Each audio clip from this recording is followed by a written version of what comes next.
Selamat siang investor, kembali bersama Smelina dari Maxco Future News. Pada kesempatan kali ini kita akan membahas berita seputar indeks saham, forex dan juga komoditas. Dimulai dari bursa saham Amerika Serikat yang ditutup lebih rendah pada perdagangan Jumat waktu setempat atau Sabtu dini waktu Indonesia Barat karena investor terus melakukan aksi jual di saham teknologi.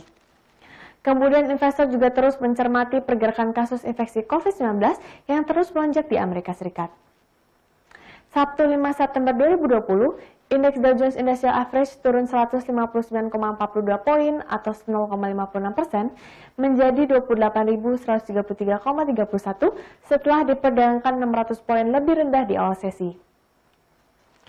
S&P 500 turun 28,10 poin atau 0,81% menjadi 3.426,96. Indeks komposite Nasdaq turun 144,97 poin atau 1,27% menjadi 11.313,13.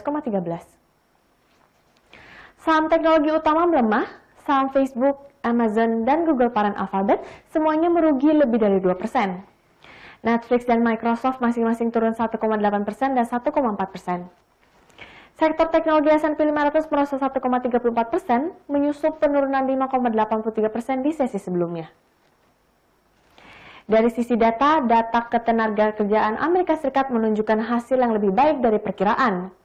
Data menunjukkan angka penggajian atau non-farm payroll meningkat sebesar 1,4 juta pekerjaan pada bulan Agustus dan lebih baik dari yang diperkirakan.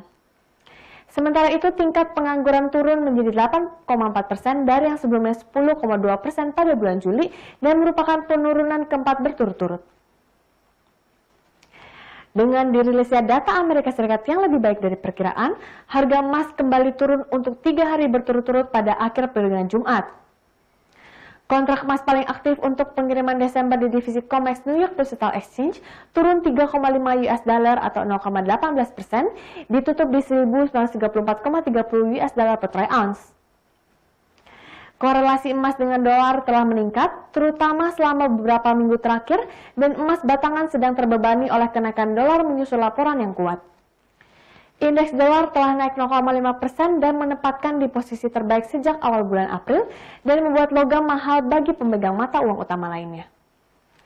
Emas telah naik lebih dari 26% sejauh ini, dibantu oleh suku bunga yang mendekati nol secara global dan kebijakan moneter yang longgar. Ditambah permintaan safe haven didorong oleh gambaran ekonomi yang suram karena pandemi virus corona.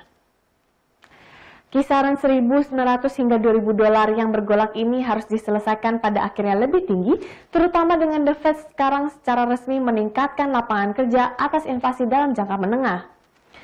Kebijakan akomodatif yang praktis permanen dan ketidakpastian pemilu yang intens akan sangat membatasi daya tarik US dollar. Sementara itu, Australia jatuh ke dalam resesi untuk pertama kalinya dalam lebih dari 28 tahun. Produk domestik bruto Australia menyusut 7% pada kuartal kedua setelah melemah 0,3% dalam 3 bulan pertama tahun ini.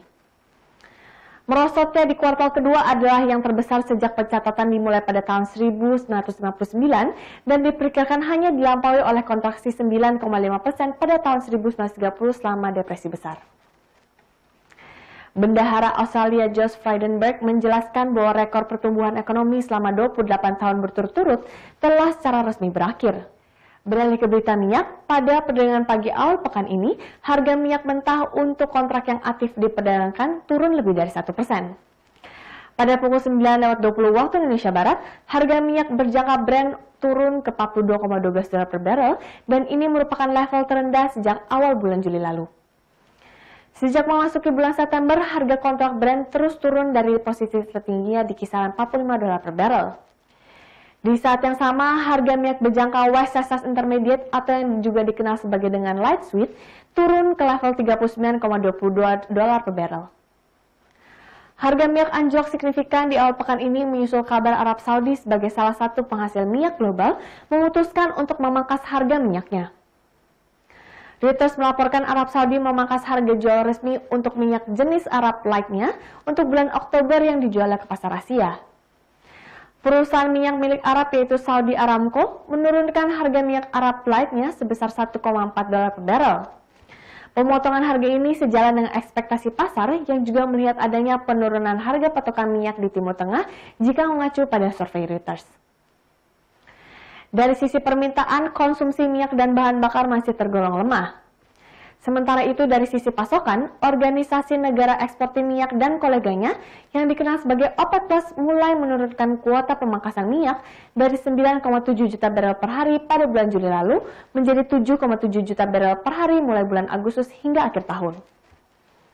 Kenaikan harga yang sempat terjadi cukup lama dan stabil di atas $40 per barel juga memicu para produsen minyak Amerika Serikat untuk mulai kembali melakukan aktivitas produksi minyaknya. Permintaan yang masih lesu dibarengi dengan ancaman peningkatan pasokan yang cukup signifikan, serta pemangkasan harga minyak oleh Arab membuat harga minyak untuk kontrak futuresnya tertekan hebat dari ini. Sekian berita seputar indeks, forex, dan komoditas untuk hari ini. Saya Melina pamit undur diri, terima kasih dan sampai jumpa lagi.